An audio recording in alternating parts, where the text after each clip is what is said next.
Good morning বন্ধুরা, তোমরা কেমন আছো? আশা করি তোমরা সবাই ভালো আছো। আমার ব্লগটা আজকে সকাল থেকেই শুরু করলাম, যদিও প্রতিদিনই সকাল থেকেই শুরু করি। তো কোনো দিন 9টা 10টা 8টা কোনো ঠিক নেই। তো আজকে দেখো ঘুম থেকে উঠছি, আজকে আমার তো ঘুম হয়েই গেছে। তো বাবুকে নিয়ে এখন ঘুম থেকে উঠছি, আর বাবুকে বললাম বাবু আয়, কেন বাবুর আগের দিন রাত্রিবেলা প্রচণ্ড জ্বর এসেছিলো, প্রায় 101-এর মতন জ্বর উঠে গেছিলো রাত্রি 3টের সময়। তো বাবু আমাকে ঘুম থেকে রাত্রিবেলাতেই আমাকে ডেকেছে যে আমার জ্বর এসছে। তারপর তোমাদের দাদাভাইকে আমি ডাকি রাত্রিবেলাতে যে ছেলের জ্বর এসছে, কী করবে করো। তো ছেলের ওষুধ সবসময় ঘরে আমার রাখাই থাকে, তো সেই ওষুধই বাবুকে দিলাম রাত্রিবেলা, 2টো বিস্কুট জল খাইয়ে ওষুধটা খাওয়ালাম। তো ছেলের জ্বর এসে সারা রাত বলতে পারো আমি জাগনা ছিলাম, আর বাবুও সারা রাত জেগেছিল। মানে ওর এতটাই জ্বর উঠেছে। আর যতই যা বলো, সন্তানের শরীর টরীর খারাপ হলে দেখবে মায়েদের কিন্তু বেশি মনটা খারাপ হয়, আর চিন্তাও কিন্তু খুব লাগে। যতই ছেলে বড় হয়ে যাক না কেন, মায়েদের কাছে কিন্তু সন্তান সবসময় ছোট থাকে, আমি এটাই মনে করি। তো দেখো ঘুম থেকে উঠলো, তো গাটা একটু দেখলাম, তো দেখলাম না, গা একদম ঠান্ডা হয়ে গেছে। তো বাবু তো সকালবেলা উঠেই পাম্প ছাড়ে, দেখতেই পেলে পাম্প ছাড়লো। ওটা ওর প্রধান কাজ, সকালবেলা উঠেই পাম্প ছাড়া। তারপরে বাবু এদিক ওদিক করছে, আর আমি আজকে বিছনার চাদর বালিশ ওষার এগুলো সমস্ত খুলবো, কারণ আজকে বিছনার চাদরটা 3-4 দিনের। তারপরে কালকে রাতে বাবুর জ্বর হয়েছে, মানে জ্বরটাও 2 দিন ধরেই আসছে। তো কালকে যেহেতু রাত্রে জ্বরটা এসছে, সারা রাত বাবু আর আমি ঠিক মতন ঘুমোতে পারিনি, এত ছটফট করেছি কি বলবো। আর সকালবেলা না হতেই তোমাদের দাদাভাই ডাক দিল যে ওঠো, আমি দোকান বেরোবো, তাড়াতাড়ি করে সব কিছু সারো। তো সেই জন্য আবার সকাল সকাল উঠে পড়েছে, সারা রাত জেগে কিন্তু একদম সকালবেলায় কিন্তু ঘুম থেকে একদমই ওঠা যায় না, খুব কষ্ট হয় তখন ঘুম থেকে উঠতে। তো যাই হোক, উঠতে তো হবেই, কিচ্ছু করার নেই। মানে কি বলবো, মানে আলিশি ছেড়ে শরীরের এনার্জি নিয়ে ওঠার চেষ্টা করলাম। তো উঠে আগে চিন্তা করলাম না, আগে বিছনার চাদর বালিশের ওষার এগুলো সমস্ত কিছু খুলে ফেলি। আর এমনিতে আমি 4 দিন 5 দিন অন্তর অন্তরই বালিশের ওষারগুলো চেঞ্জ করি, আর চাদরও মোটামুটি 2 দিন কি 3 দিন, এর বেশি আমি কোনো দিন বিছনা চাদর রাখি না। তো সেটাই চেঞ্জ করে দিচ্ছি একদম সকাল সকাল উঠে। আর এটা পরে হয়তো বিছনার চাদরটা পাতবো, এখন তো আর টাইম আমার হবে না, কারণ এগুলো আপাতত কাচা ধোয়া করার ব্যাপার আছে। তো সেই কারণের জন্য আরও তুলে দিচ্ছে, সকাল সকাল কেচে ছাদে মেলে দিলে কিন্তু অনেক আমার সুবিধা হবে। আর এখন শীত পড়ছে, এখনও আপাতত আমি এখন বাথরুমেই কাচা ধোয়া করছি, কেন এরপর যখন শীত পড়বে তা হয়তো ছাদেতেই কাচা ধোয়া করব, কারণ ঠান্ডার মধ্যে আর বাথরুমে কাচা ধোয়া করা যাবে না, ছাদেই কাচবো, ছাদেই মেলবো, ওটাই আমার সুবিধা হবে। তো দেখতেই পাচ্ছ সকাল সকাল সমস্ত বিছনার চাদর টাদর পাল্টে একদম ঝেড়ে ঝুড়ে গুছিয়ে নিচ্ছি। তারপরে গিয়ে দেখি কি করা যায়, চা তো খাবো, কারণ চা না খেলে হবে না। বুঝছিস? হ্যাঁ, কি করবি? দাড়ি কাটবি? দেখি। আজকে বলবো ওখানে কেটে দিতে, চুলটা কাটবি, কদিন পর কাট চুল, ভাইফোঁটাটা যাক তারপর চুল কাট, বুঝলি? কিরে এ বাবু, বাবু ভাইফোঁটা যাক, ভাইফোঁটা যাক তারপর চুল কাট, বুঝেছিস? আচ্ছা।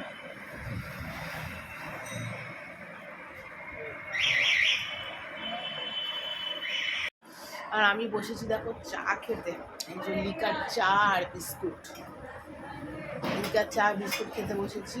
আর আজকে অনেকটা দেরি হয়ে গেল, কারণ আজকে তোমাদের দাদাভাই আবার বাড়ি থাকবে, দোকান যাবে না, তো সেই জন্য আমার উঠতে আজকে দেরি হয়েছে।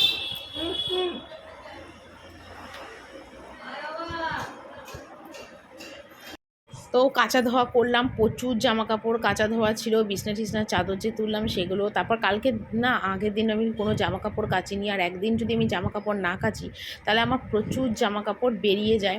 তো সেই জন্য না, মানে রোজই কেচে নেওয়াটাই আমার পক্ষে ভালো, আর নয়তো প্রচুর জামা কাপড় বেরোয়। দেখতে পেয়েছো ছাদে পুরো শীতের রোদ উঠেছে, মানে এত ভালো লাগছে না রোদটা, মানে কি বলবো, গায়ে খুব আরাম লাগছে। ঠান্ডায় ঠান্ডায় কাচা ধোয়া করলাম, তো ঠান্ডা জলে কাচা ধোয়া করলাম, আর কাচা ধোয়ার পরে এরকম রোদে এসে জামা কাপড় মেলতে বেশ আরাম কিন্তু লাগছে, মনেই হচ্ছে না যে ঠান্ডা জল ঘেটেছি, এত আরাম লাগছিলো। আর আমি না যখনই কাচি বা বাসন মাজি না, আমার কেন জানি না নাইটি ফাইটি সব ভিজে যায়, আর ভিজে গিয়ে এত ঠান্ডা লাগে কি বলবো তোমাদের। তো রোদে দাঁড়িয়ে দাঁড়িয়ে জামা কাপড়গুলো মেলছি, বেশ কিন্তু আরাম লাগছে। শীতের যে আবহাওয়া পড়ে গেছে সেটা কিন্তু বোঝাই যাচ্ছে, মানে এত মিষ্টি রোদ যেটাকে বলে। আর কদিন যাক, তারপরে ছাদেতেই জামা কাপড় কাচবো, বাথরুমে আর জামা কাপড় কাচবো না। কারণ একভাবে আমার ছাদে না এখন বেশিক্ষণ থাকা যায় না, তাহলে দেখি বেশ গরম লেগে যায়। তো সেই জন্য না ছাদে এখনও মানে বেশিক্ষণ থাকতে পারি না। আর জামা কাপড় মেলে যাই শুকিয়ে যাওয়ার জন্যই সমস্ত মেলি, কেন এতগুলো জামা কাপড়, আর সেই যখন সকাল সকালই কাচা ধোয়া করছি, তাহলে বেকার আর বারান্দায় মেলে কী করবো? আরও বারান্দায় জামা কাপড় কালকে শুকোবে, তারপর বারান্দা ভর্তি জল জমবে, জল পড়বে। কারণ যতই জামা কাপড় চিপড়াই না কেন, একটু হলেও কিন্তু জলের ফোঁটা পড়বেই মেঝেতে, যত ভালো করেই চিপড়াই না কেন। তার থেকে ছাদে মেলে দিলে ছাদেই জল পড়লো, শুকিয়েও গেল, সব কিছু ঠিকঠাক হয়ে যাবে। তো সেই জন্যে ছাদেই দেখো সমস্ত জামাকাপড় মেলছে। আর আমাদের ছাদটা কিন্তু অনেক বড়, তোমরা হয়তো দেখেও বুঝতে পারছো। আর চারিপাশে দেখেছো কত বড় বড় সব বাড়ি, অনারশিপ, মানে আমাদের বেশিরভাগই না বাড়ির থেকে এই কলকাতা শহরে না অনারশিপটা অনেক বেশি। তা জানি না আমাদের ভাগ্যে কবে অনারশিপটা হবে, জানি না, কারণ আমাদের বাড়িও তো অনেকটাই পুরনো। তো আমার সেই দাদা শ্বশুরের আমলের বাড়ি, তো জানি না আমাদেরও কোনো দিন অনারশিপ হবে কি না। অনেক মনের ইচ্ছা যে একটা অনারশিপ হবে আমাদের, মানে ফ্ল্যাটে চলে যাব, এই বাড়িটা অনারশিপে দিলে একটা ফ্ল্যাট পেয়ে যাব। তো জানি না সেটা কোনো দিন হবে কি না বাস্তবে সত্যি। তো ভাগ্যে যদি থাকে তো সেটা নিশ্চয়ই হবে, কারণ কপালটা সবার আগে মানতে হবে যে কপালে যেটা থাকবে সেটাই হবে। আর কপালে যদি না থাকে সুখ, ভোগ, বাড়ি, গাড়ি, তাহলে কিন্তু সেই জিনিসটা কোনো দিনই কোনো মানুষের জীবনে হতেই পারে না। আমি অন্তত সেটাই মনে করি। তো দেখতেই পেলে জামাকাপড় সব কাচলাম, কেচে ঘরে এলাম। আর এখন তো প্রতিটা দিন আমি স্নান করি, কারণ আমি এর আগে দেখলাম যে আমি যদি সকালবেলা উঠে বাসন মেজে ঘর মুছে মানে জামাকাপড় ছেড়ে চলে আসি গা ধুয়ে, তাহলে রান্না সেরে উঠতে উঠতে আমার 3:30 4টে, তারপরে আমি স্নান করতে মানে হাঁপিয়ে যাওয়ার মতন অবস্থা হয়। তো সেই জন্য এখন কিন্তু আমি কি করি, প্রতিটা দিনই সকালবেলাতে বাসি কাজকর্ম সেরে একদম স্নান করে নিই, আর একদম স্নান করে রান্নায় যাই। আর ওটাই আমার পক্ষে অনেক সুবিধাজনক হয়ে গেছে। তো নিচে এলাম, আর নিচে এসে কিন্তু মোটামুটি আমার কিন্তু রান্না প্রায় কমপ্লিটই হয়ে গেছে, কারণ ঝপাঝপ রান্না করছিলাম। কারণ সত্যি কথা বলতে কি বলো তো, যে মানে হাতে মানে দেরি করলে অনেকটা দেরিই হয়ে যায়।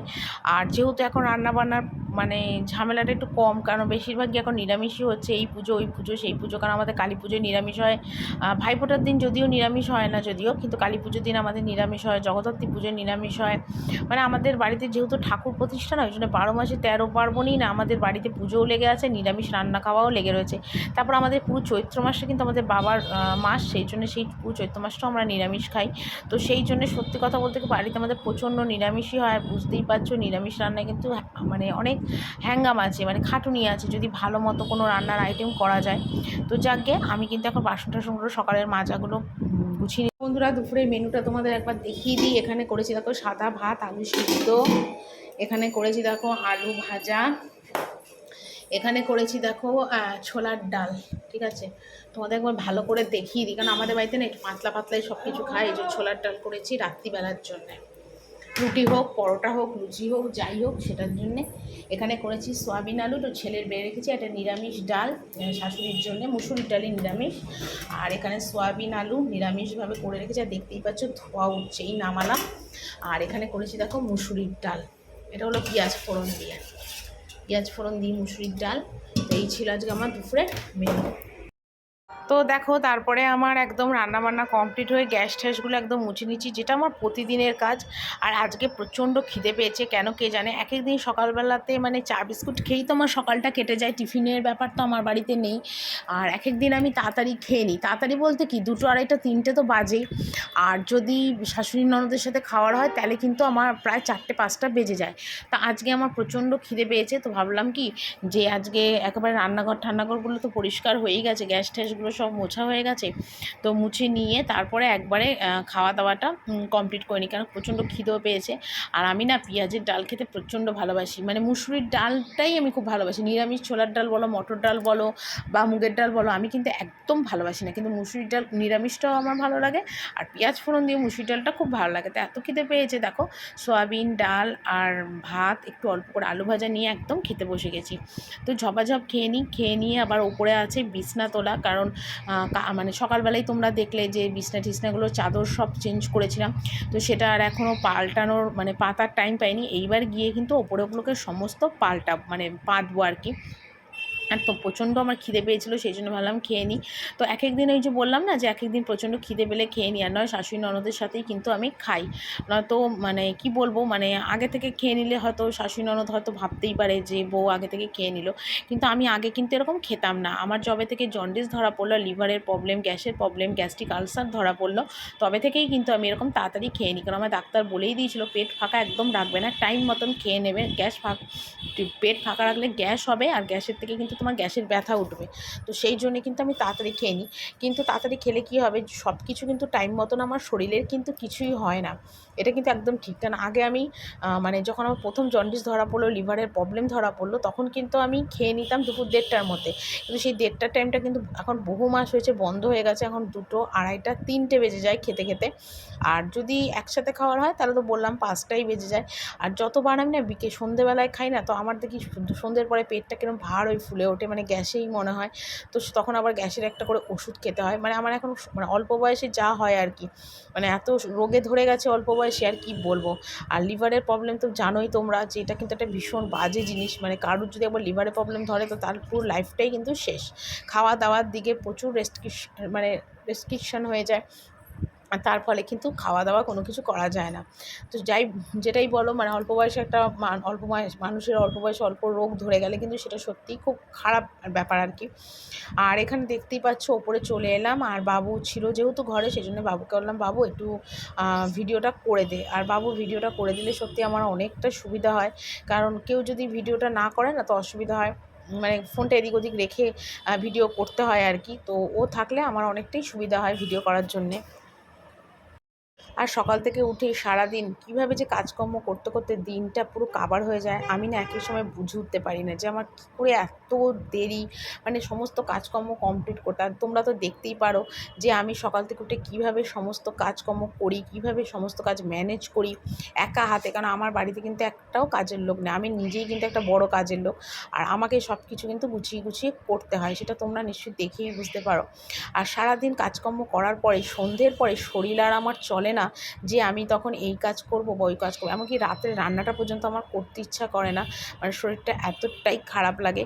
কিন্তু কি করব বলো, কিচ্ছু করার নেই, করতে তো আমাকে হবে। কারণ আমি পুরো সংসারের দায়িত্বটা এক সময় নিজে হাতে নিয়ে নিয়েছিলাম। সত্যি কথা, আজ থেকে 8 বছর আগে নিজের দায়িত্বে ভালোবেসে এই সংসারটাকে আমি আগলানোর চেষ্টা করেছিলাম এবং নিজের হাতে দায়িত্ব নিয়েছিলাম যে আমি ঠিকঠাকভাবে করব। আর সেই দায়িত্বটা যদি আজ আমি না করতে পারি তাহলে তো এটা বাজে ব্যাপার হবে না? কেন আমার সংসারটাকে আমাকেই দেখে করে রাখতে হবে, এটা আমি সবসময় চেষ্টা করি।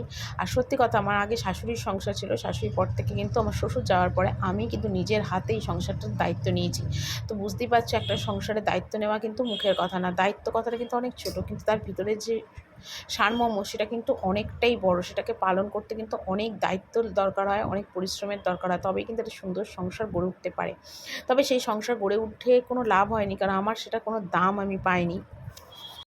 যাকে সেই কথা আর বলে লাভ নেই, কপালে যেটা আছে সেটাই হবে আর কি। আর এদিকে দেখো সন্ধ্যেবেলায় তোমাদের দাদাভাই আমার ছেলেকে দাড়ি কেটে দিচ্ছে, কারণ সন্ধে হয়েই গেছে। আর এখন তো বেলা ছোট, তোমরা তো জানোই যে শীত পড়েই গেছে। তো ভাবলাম চলো বাবু দাড়ি কাটার ভিডিওটাও তোমাদের কাছে একটু শেয়ার করি।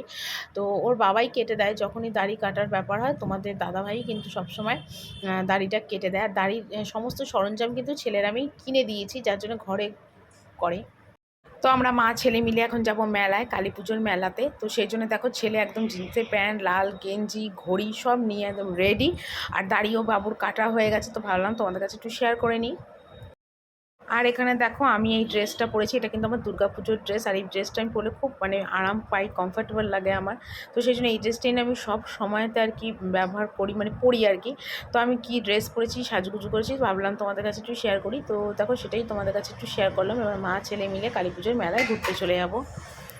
তো দেখো এটা আমাদের পাড়াতেই একটা বড় বাবার মন্দির আছে, সেখানেই কালী পুজো হয়। তো এখানে না পাথরের কালী ঠাকুরই মানে একেবারে মূর্তি করে নিয়েছে, যাতে বারবার প্রতি বছর কালী ঠাকুরের পুজোটা মানে ভাসান না দিতে হয় আর কি। আর এখানে দেখো কালী ঠাকুরের যে মন্দিরটা বাবা তো তালা মারা আছে, কত সুন্দর সাজিয়েছে। তো প্রথমে আগে এই ঠাকুরটাই দর্শন করলাম, কারণ কাল কালী পুজো ছিল, তাই আমি কিন্তু কাল ছেলেকে নিয়ে কোথাও বেরোইনি, অমাবস্যার দিন ছিল। তো বাড়িতেও না করলো, কারণ অনেক সময় অনেক রকম হাওয়া বাতাস লেগে যায়। তো সেই জন্য আজকে আবার বেরোলাম। তো ওইদিকে ঠাকুর নমস্কার করে মায়ের দর্শন করে চলে এলাম মেলায়। আর দেখো আমি আর ছেলে আজকে মেলায় খুব একটা ভিড় ছিল না, অল্পই ভিড় ছিল, কারণ যেহেতু আজকে কালী পুজোর পরে অনেকেই আসেনি, কারণ আমাদের কালী পুজোর মেলাটা 15 দিন ধরে চলে আর খুব সুন্দর সাজিয়েছিল। তো আমার খুব ভালো লাগে। আর এখানে কালী ঠাকুরের যে প্যান্ডেলটা হয় বা মূর্তি হয় খুব সুন্দর হয়। তো দেখো প্যান্ডেলটা কি সুন্দর, সবাই সবার মতো কি সুন্দর ছবি তুলতে ব্যস্ত। তো আমি আর বাবু চলে এলাম, বাবুকে বললাম বাবু একটু ভিডিও কর, কারণ কেউ একটা সাথে না থাকলে না ভিডিও করাই যায় না। তো এখানে দেখো মায়ের মূর্তি মানে মায়ের দর্শন করতে যাচ্ছিলাম আর কি।